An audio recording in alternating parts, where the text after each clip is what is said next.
jelaskan secara detail gimana proses ritual pengusiran itu, Wak. Tapi yang jelas setelah ritualnya itu selesai, tetua kampung bilang lagi lah sama Riko, sekarang Riko kamu boleh keluar rumah. Tapi kalau di jalan kamu papasan sama warga desa dan mereka nanya, kapan kamu datang?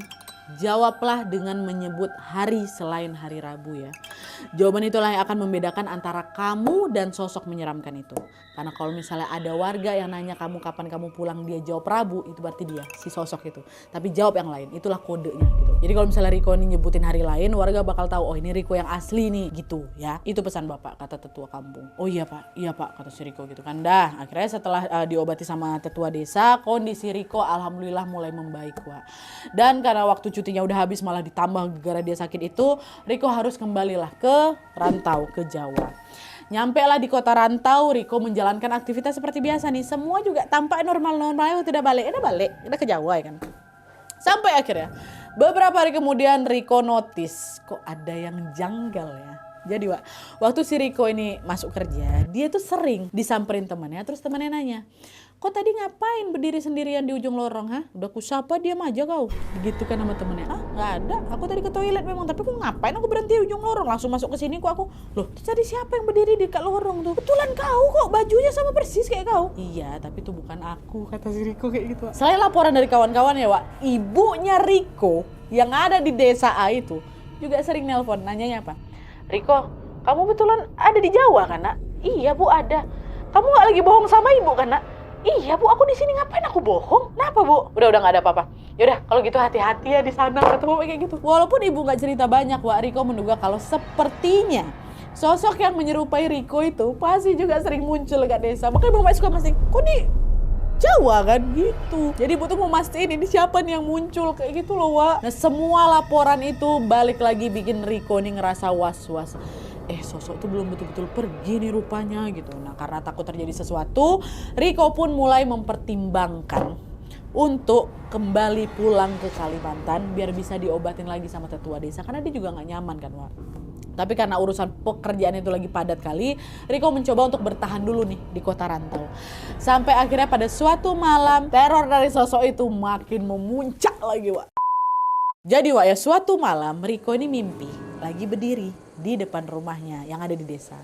Tapi keadaan rumah waktu itu macam kosong, sepi kali tuh, Wak. Cuman ada satu orang aja yang Riko lihat. Dia adalah sosok yang selama ini menyerupai Riko. Itu aja dia bisa tengok kan. Sama seperti kemarin, sosok itu masih pakai jaket biru dan ransel coklat. Dia lagi berdiri di teras menghadap ke rumah. Sedangkan Riko lagi berdiri di belakangnya. Nah Riko bilang, kau ini siapa sih? Apa maumu di sini? Gitu nama Riko. Dan sesosok itu pun langsung menoleh menatap Riko. Dia tersenyum. Dia bilang, rumah ini sekarang punyaku. Giliran kamu yang menunggu di luar, kata dia gitu. Asuransi. Belum sempat Riko ngomong apa-apa, dia udah keburu bangun nih dari mimpinya. Tapi bisa kalian tebak Riko kebangunnya di mana? Bukan di dalam kamar kosannya, Wak, melainkan di depan pintu kosnya. Dalam keadaan pakai jaket biru sama bawa ransel coklat. Pakaian yang dia pakai di mimpinya dan yang waktu dia pakai waktu pulang, dan pakaian yang dipakai sama sosok yang nyerupain dia selama ini. Pakai baju itu. Sebelumnya dia pakai baju mau tidur. Ngapain dia pakai baju kayak gitu mau tidur kan? Nah disitulah Riko yang skeptis ini langsung anggap ini ada kejadian nggak masuk akal nih.